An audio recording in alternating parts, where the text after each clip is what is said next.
Hello dear student, कैसे हैं आप सभी। आई होप आप सभी अच्छे होंगे। मैं तरुणा भारद्वाज अब आपको कराऊंगी डॉक्टर विंड के बारे में। तो आइए जानते हैं डॉक्टर विंड क्या है, किसे कहते हैं, कहाँ पर लोकेशन और क्यों कहते हैं। तो देखिए यहाँ पर हम बात करते हैं, देखिए बच्चों पवन की। तो हमारी पृथ्वी पर बहुत सारी पवनें चलती हैं। तो जो पूरी पृथ्वी पर पवनें हैं उनको हमने 3 टाइप्स में डिवाइड किया हुआ है। पहला अगर क्लासिफिकेशन करें तो वो है प्लेनेटरी विंड्स, जिनको हम ग्रहीय पवनें कहते हैं, परमानेंट विंड्स कहते हैं, सनातनी पवन कहते हैं। ऐसी पवनें जो पूरी पृथ्वी पर चलती हैं, पूरे साल भर चलती हैं और कभी भी अपनी दिशा नहीं बदलती हैं। फिर आता है आपका सीजनल विंड्स, जो अपनी मौसम के अनुसार डायरेक्शन चेंज कर लेती हैं। इसके बाद जो थर्ड टाइप है वो है लोकल विंड्स, स्थानीय पवन। अब जो स्थानीय पवन है गर्म भी होती हैं, ठंडी भी होती हैं और ये कुछ कुछ स्थानों पर किसी समय चलती हैं, पूरे साल भर नहीं चलती हैं। अब जैसे बात करें लू भारत में और उत्तर पश्चिमी भारत में ही चलती है और पाकिस्तान के कुछ क्षेत्रों में चलती है, पूरे विश्व में और ये कहीं भी नहीं चलती है। ठीक है। इसी तरह से आपका चिनूक पवन जो रोकी पर्वत पर चलती है, फ्राइजेम, नॉर्दर, बहुत सारी लोकल विंड्स है, बहुत सारी स्थानीय पवनें हैं जो कहीं कहीं पर किसी विशेष समय पर चलती है। उन्हीं में से है एक आपकी हरमट्टन पवन। हरमट्टन पवन कहाँ पर चलती है? अफ्रीका। अब आप जानते हैं जो अफ्रीका है, अफ्रीका में सहारा डेजर्ट भी है। अफ्रीका में क्या है आपका? Sahara desert. अब जो सहारा डेजर्ट में पवन चलेगी वो गर्म तो होगी ही। तो जो अफ्रीका में हरमट्टन है बच्चों, ये गर्म पवन है। कैसी है? ये गर्म और शुष्क पवन है। अब यहाँ पर आप देखिए, ये हरमट्टन की लोकेशन है, ये उत्तरी अफ्रीका से यहाँ पर चलती है। ये क्या है आपकी? गिनी की खाड़ी।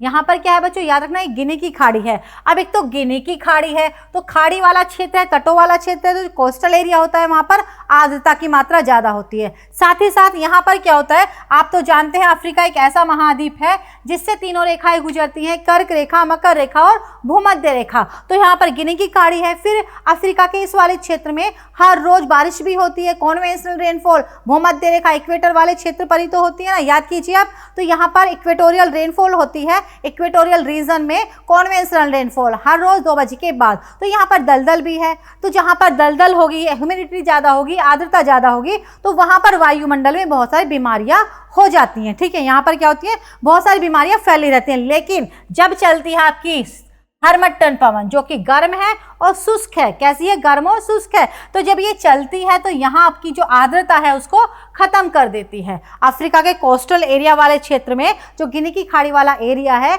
वहाँ पर जो आर्द्रता है उसको खत्म कर देगी। और जैसे ही वायुमंडल में आर्द्रता, ह्यूमिडिटी कम होगी तो जो बीमारियाँ हैं, मक्खी, मच्छर, कीट पतंग आदि हैं, वो सब नष्ट होने लगते हैं। जैसे जब भारत में लू चलती है तो मक्खी और मच्छर कम हो जाते हैं, सेम उसी तरह से जब यहाँ पर गर्म पवन चलती है हरमट्टन तो यहाँ की बीमारियाँ खत्म हो जाती है। इसीलिए हरमट्टन को कहा जाता है डॉक्टर विंड।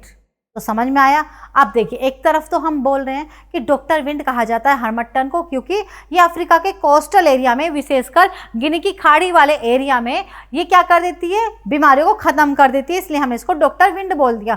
लेकिन आपको पता है जब ये सहारा डेजर्ट से चलती है तो सहारा डेजर्ट में बहुत ज़्यादा रेत है, तो ये रेत लेकर चलती है। और अब जो वर्तमान में रिसर्च हुए हैं, स्टडी हुई है, उससे पता चला है कि जो ये रेत है, अब जैसे ही रेत इस वाले कोस्टल एरिया वाले लोगों के पास पहुंचती है तो वहाँ पर सांस लेने की बीमारी, बहुत सारी बीमारियाँ पैदा कर देती है। स्किन डिजीज़ भी पैदा कर रही है, बच्चों में सांस लेने की प्रॉब्लम होने लगती है, इसमें चिड़चिड़ापन आने लगता है, तो बहुत सारी बीमारियों को भी ये साथ के साथ अब जन्म दे रही है। ये भी एक नई स्टडी में खुलासा हुआ है। तो देखिए, वैसे तो हमने इसका हरमट्टन का नाम डॉक्टर विंड रखा हुआ है, लेकिन आप तो जानते हैं हर चीज़ के नेगेटिव और पॉजिटिव दोनों ही इफेक्ट्स होते हैं। तो इसके अगर डॉक्टर विंड वाले इफेक्ट हैं तो इसके नकारात्मक प्रभाव भी हमें थोड़े देखने ही पड़ेंगे। पर मोटे तौर पर अगर कहा जाए तो डॉक्टर विंड यहाँ के लिए अभी लाभदायक है क्योंकि बीमारियाँ तब ज़्यादा फैलती हैं।